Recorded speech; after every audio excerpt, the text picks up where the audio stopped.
আপনারা নিজের সাথে নিজে কথা বলেন? বলেন না? বলবেন। নিজের সাথে নিজে কথা বললে অনেক কিছু বেরিয়ে আসে। আপনি আপনার মনকে জিজ্ঞেস করবেন, মন আপনারে ঠকাবে না। আপনার বিবেকটা আল্লাহর দেয়া অনেক বড় আদালত। এই আদালত কখনো আপনারে ঠকাবে না। চিল্লায় এখন ঠিক কিনা? নিজে নিজে বোঝাপড়া করবেন, চিন্তা গবেষণা করবেন, আল্লাহর দেয়া রেশনাল, আল্লাহর দেয়া কমন সেন্সকে কাজে লাগাবেন। আমরা আকল বলতে একটা কথা বলি না, এটাকে ইংরেজিতে বলে কমন সেন্স। কি বলে?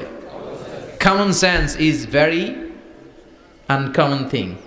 কমন সেন্স হচ্ছে এমন জিনিস যেটা খুব আনকমন, এটা অনেকের থাকে না। কথা কন।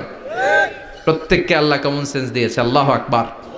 সাইয়েদনা ইব্রাহিম এই কমন সেন্স খাটালেন, ওনার বুদ্ধি বিবেক খাটালেন, চিন্তা করলেন, অনুসন্ধান করলেন, করতে করতে করতে উনি মহাসত্যের সন্ধান পেয়েছেন।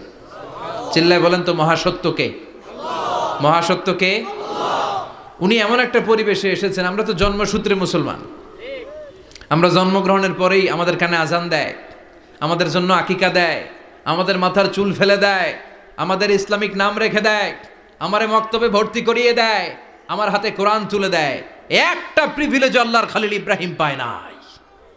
নিজে বুঝে, নিজের মনের সাথে লড়াই করে, যুদ্ধ করে, গোত্রের লোকদের বিরুদ্ধে যুদ্ধ করে, প্রচলিত সমাজ ব্যবস্থার বিরুদ্ধে জিহাদ ঘোষণা করে তিনি ইসলাম প্রতিষ্ঠা করেন।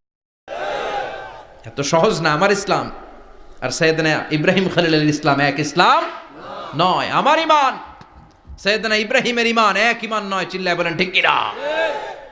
উনি যুদ্ধ করেছেন নিজের সাথে নিজে, বারবার লড়েছেন, লড়তে লড়তে তিনি আল্লাহর সন্ধান পেয়েছেন।